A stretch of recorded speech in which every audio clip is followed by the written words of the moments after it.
Allahumma salli wa sallim ala sayyidina Muhammadin. Assalamualaikum warahmatullahi wabarakatuh. Permisa Surga 234, jangan lupa di subscribe and dan komen, like and dan komen, dan selalu saksikan dan hadirilah pengajian Kiai Haji Abdul Rauf Sirajuddin, pimpinan pesantren Ponpes Darul Ilmi Wassuluk GKA Kembang Asri Kebumas. Assalamualaikum warahmatullahi wabarakatuh. Para jamaah sekalian dan masyarakat sekitarnya, mari kita ikuti pengajian bersama Kiai Haji Abdul Rauf Sirajuddin. Semoga semuanya menjadikan berkah. Jangan lupa subscribe. Oke, Surga 234. Assalamualaikum warahmatullahi wabarakatuh. Assalamualaikum warahmatullahi wabarakatuh. Alhamdulillahilladzi nahmaduhu wa nasta'inuh wa nastaghfiruh wa na'udzu billahi min syururi anfusina wa min sayyiati a'malina may yahdihillahu fala mudhillalah wa may yudlil fala hadiyalah. Alhamdulillah, marilah kita selalu istiqomah menghadiri semua kajian-kajian dimanapun berada. Alhamdulillah, GKB, GKA di seluruh Gresik kajian tinggal milih, dan jangan lupa subscribe Surga 234, like jangan lupa, karena like dan subscribe sama halnya dengan amal jariah. Selama YouTube itu dilihat, Anda mendapatkan pahala jariah. Wabillahi taufik wal hidayah. Wassalamualaikum warahmatullahi wabarakatuh.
channel Majlis Alia napa niki Surga 234 nek mbok pilih jenengan mboten saged hadir napa ada udzur saged ditingali malih pengajian demi pengajian nggih Nggih, bahkan sebagian masjid Masya Allah temriki live, temriko di live. Nggih, nek mboten salah Masjid Babus Salam niki nge-live majlis teng pundi kula niku di live tenggene jamaah antara maghrib dengan isya supados sami mendapatkan fadilah majlis taklim. Tujuannya kita syiar, mudah-mudahan diberkahi oleh Allah. Dan termasuk juga jariah niku, channel-channel sing saya niku jariah sampai nanti di alam barzah. Mudah-mudahan berkah insyaallah. Yang pernah saya sampaikan itu sebagian riwayat. Jadi ada beberapa riwayat ada yang mengatakan bahwa pahala membaca hamdalah alhamdulillah setunggal tok niki 30 kebaikan. Sedangkan membaca la ilaha illallah cuma 20. Nah niku disinggung beliau tadi mengatakan kok bisa Ustaz? Padahal la ilaha illallah niku miftahul jannah. Yang saya sampaikan itu satu riwayat. Ada riwayat yang lain mengatakan afdalu ma qultu ana wan nabiyyuna min ba'di la ilaha illallah. Ucapan yang paling afdal, yang paling utama yang aku ucapkan dan diucapkan para nabi sebelum aku adalah ucapan la ilaha illallah. Nah, ada dua riwayat ini ulama menyimpulkan mana yang lebih afdal, apakah la ilaha illallah ataukah alhamdulillah. Timbul perbedaan. Yang mengatakan hamdalah lebih afdal dengan la ilaha illallah daripada la ilallah karena hadisnya ada. Yang mengatakan la ilaha illallah lebih afdal daripada hamdalah juga hadisnya ada. Nah, kita menyimpulkan dua. Napa dua? Nah, nek jenengan zikir digabung sedanten subhanallah alhamdulillah la ilaha illallah Allahu akbar. Dapat semuanya. Nggih. Yang mau fokus dengan hamdalah ada riwayatnya, yang mau fokus dengan la ilaha illallah nggih ada riwayatnya. Cuma pendapat yang kuat nggih menika la ilaha illallah. Lebih kuat pendapatnya, jadi lebih didahulukan. Bahkan pernah saya singgung kalau seandainya ada orang sibuknya luar biasa sehingga enggak punya pegangan. Nah niki kula aturake. Jenengan para rawuh sedanten nggih, nggih. Jenengan kedah nggadahi pegangan. Napa pegangan niku, Pak? Kok ATM jane? Saya ATM jenengan nggadahi pegangan. Jenengan kedah nggadahi pegangan berupa aurat dan zikir. Monggo napa ratibul hadat dibaca tiap malam, jadikan wiridan, bahasane pegangan akhirat. Nopo wiridul latif pernah kita baca sekali tempo teng mriki, monggo dipegang. Nopo malih Pak? Wiridan nopo? Istighotsah, ada sebagian istighotsah, monggo. Nopo? Nah itu namanya pegangan. Ad-doa silahul mukmin. Donga niku pedange tiyang, nah niku naminipun pegangan. Atau mungkin la ilaha illallah nopo hamdalah. Mohon nggih. Nah, niku Habib Allah Haddad mengatakan kalau orang punya kesibukan banyak 3 tok minimal. 1 istighfar diperbanyak, yang kedua la ilaha illallah diperbanyak, yang ketiga sholawat kepada Nabi Muhammad sallallahu alaihi wasallam. Banyak sekali cerita-cerita orang-orang dulu, Pak. Ada sebagian ulama besar niku ketika ngajar bab tentang zikir, ngajar tentang santri nih, ngulang Nabi melantunkan hadis afdhalul dzikri la ilaha illallah, wafat Pak. Karena wafatnya seseorang itu tergantung kebiasaannya.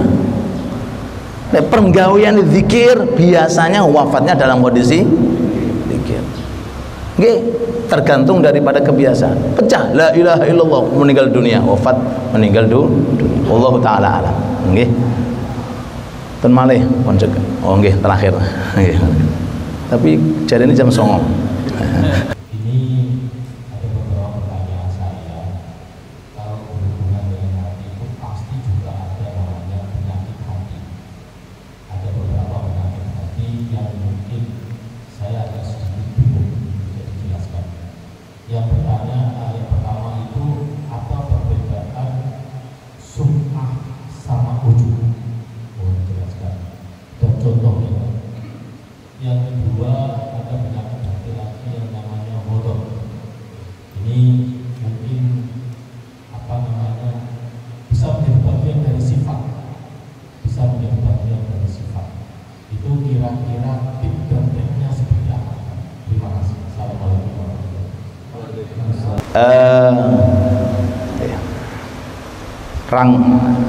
kesimpulan atau inti daripada ilmu tasawuf niku 3. At-takhalli pakai kha, at-tahalli tanpa titik ha, at-tajalli pakai titik bawah. Takhalli kha titik 2 titik atas, tahalli kosong tanpa titik, tajalli titik bawah. Takhalli artinya nguras di dalam hati kita, dikuras sifat-sifat yang buruk. Niku inti pertama.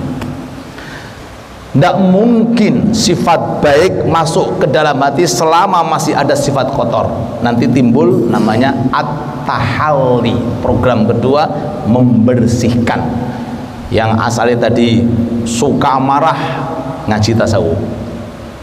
Lama kelamaan lerep marahi.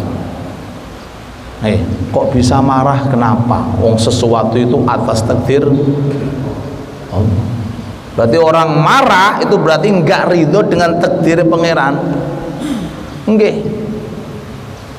Wis wayahe ngopi wis kecutan mulai-mulai ternyata gak ono kopi. Wah, niku marah sing paling enak banget, Pak. Napa? Paling enak. Nggih. Makanya napa istilahnya dianjurkan kita untuk mengkaji supaya terhilangkan sifat-sifat maaf nggih sifat-sifat kehayawanian. Nggih. Imam Ghazali dalam kitab Ihya menerangkan dalam diri manusia niku ada sifat-sifat hayawan yang melekat. Sifat marah. Sifat apa malih? Sifat lintuni kata. Nah, itu dianjurkan untuk kita mempelajari ilmu tasawuf agar diingatkan. Kalau sudah takhalli, pengurasan sukses, tahalli, memasukkan sifat yang bagus, baru kemudian tajalli. Apa itu tajalli? Itu maqam ihsan. Anta budallah ka'annaka tara, fa illam takun tara fa innahu yaraka. Lah, sifat sum'ah termasuk penyakit hati. Sifat ujub juga termasuk penyakit hati. Sifat ghadab alias marah juga termasuk penyakit hati. Ini nggak bisa dengan sendirinya akan hilang, nggak bisa. Nggak bisa. Harus ada sabab musabab bagaimana cara menghilangkan. Innamal ilmu napa bahasane iku? Napa niku? Man aradal ilma falyata'allam wa man aradas sabra falyata'allam. Orang pengin jadi pinter harus belajar. Orang pengin memiliki sifat-sifat mulia dalam hatinya juga harus mengkaji. Kemudian jawabannya, kalau sum'ah diambil dari kata-kata sami ayasma, artinya mendengar-dengarkan. Aku tadi malam tahajud setengah jam. Iku jenenge sum'ah. Napa bahasa Jawa nih? Woro-woro. Napa? Kasih informasi kepada orang lain tentang amal solehnya. Niku namanya pun sum'ah. Jadi mendengar-dengarkan dia punya amal baik. Imam wali perempuan Rabi'ah Al-Adawiyah pernah mengatakan, sembunyikan kau punya amal seperti kau menyembunyikan punya app. Paham, Pak? Apakah pernah di antara kita ngamal maksiat diduduh-dudono wong? Itu app disimpen, dirahasiakan, jok sampai ketok uang. Begitu pula kalau seseorang itu amal, usahakan rahasiakan itu amal seperti halnya orang merahasiakan yang namanya app seseorang. Nah, itu di situ sum'ahnya. Ya, pun. Yang kedua itu definisi sum'ah. Napa diwau? Mendengar-dengarkan dia punya amal. Nah, kecualinya ini agak berat. Kecuali tujuannya agar bisa ditiru. Tujuannya agar bisa dijadikan sebagai qudwah. Biasanya ada orang pasang status ini, tergantung daripada tujuan. Cuma biasanya madharatnya lebih besar. Ya. Makanya kalau nek napa nggawe contoh kalih santri pondok niku, tahu kenikmatan yang paling enak di dunia. Napa Ustaz? Iki kenikmatan yang enake pol niki, napa? Ketika pas jenengan sholat duha di rumah, lalu tiba-tiba ada tamu datang, Assalamualaikum. Jenengan niku saat itu perasaannya ya napa? Muga-muga tamu ngerti aku sholat duha, kan ngoten? Anake buka, bapake teng pundi dalam salate, nak ngomong bapak duha. Iku enake pol, Pak. Ternyata anake bapak lagi duha. Lah iki nikmate pol. Paham? Tapi nikmat kembali kepada setan. Nikmat paling nikmat itu ngerti amal didelok wong. Itu nikmati luar biasa, didengarkan oleh orang. Itu nikmati tenggane ati luar biasa. Apalagi pas kumpul lombean bojo, napa kumpul lombean tiang sepan, napa kumpul lombe mertua, pas ngerti amal soleh, ngerti Allah nikmate luar biasa. Waduh rek, mantuku tahajud niku nikmate. Buka kriyat lho, delok lho tahajud. Oh nikmate luar biasa. Tapi bahaya, nikmat sing menghanyutkan gini Pak. Niku terasa di dalam hati, oh enaknya luar biasa. Apalagi dengan istilah pernah kita bahas sanjungan lah, itu juga berbahaya. Adapun sifat ujub, artinya ajiba ya'jabu ujuban, itu mendewa-dewakan dia punya amal. Napa? Ngagung-ngagungake dia punya amal. Ujub ini tidak kalah juga bahayanya, bisa ngefek pada amalan 10 tahun sebelumnya. Ada orang haji sudah 20 tahun, saat ini masih dirasakan orang koyo aku wong hajiku bolak-balik. Lu padahal sudah hajinya, itu bisa membahayakan, Pak. Jadi ujub itu bisa ngenai amal saat ini yang kita kerjakan, bisa sebelumnya setahun, bisa 2 tahun, bahkan bisa puluhan tahun. Beda dengan riya. Kalau riya itu pas ketika kelihatan, tapi kalau ujub di kamar sendirian bisa terjadi ketika kita merasa bangga dengan amalan kita. Adapun sifat ghadab niku sifat marah, lawan katanya namanya sifat hilm, sifat aris. Sifat aris itu sifat yang tidak suka marah, cuma ada marah yang dianjurkan. Longge Imam Syafi'i mengatakan barang siapa yang dituntut marah enggak marah, jenenge keledai. Man istughdhib falam yaghlab fa huwa himar. Longge, maaf ada istrinya goncengan dengan orang lain, oh gak usah marah, itu rahmat gimana rahmat? Itu jenenge keledai. Longge. Makanya sekedar info mawon nggih, nek jenengan memang dalam kondisi darurat pados gojek sing sesuai. Niki putri pados gojek sing putri, Pak. Supados mboten kenek hukum dayuth. Napa dayuth niku? Laki-laki yang tidak perhatian dengan kehormatan istri. Dalam sering-sering itu simpangan cek enak tukang gojek, aku yo gelem. Kalau mikir, niki suaminya kemana? Nyari aplikasi yang khusus perempuan, lebih aman, lebih terjaga. Loh, ada keterangan niku dayuth, ngertos dayuth, ndak perhatian dengan istrinya, bapak ben karepe dhewe. Loh, niku namanya pun dayuth. Naudzubillah tsumma naudzubillah. Mudah-mudahan kita dirahmati oleh Allah. Insyaallah pertemuan akan datang akan kita hadiri secara berjamaah. Monggo Ustaz Abu Amar. Amin.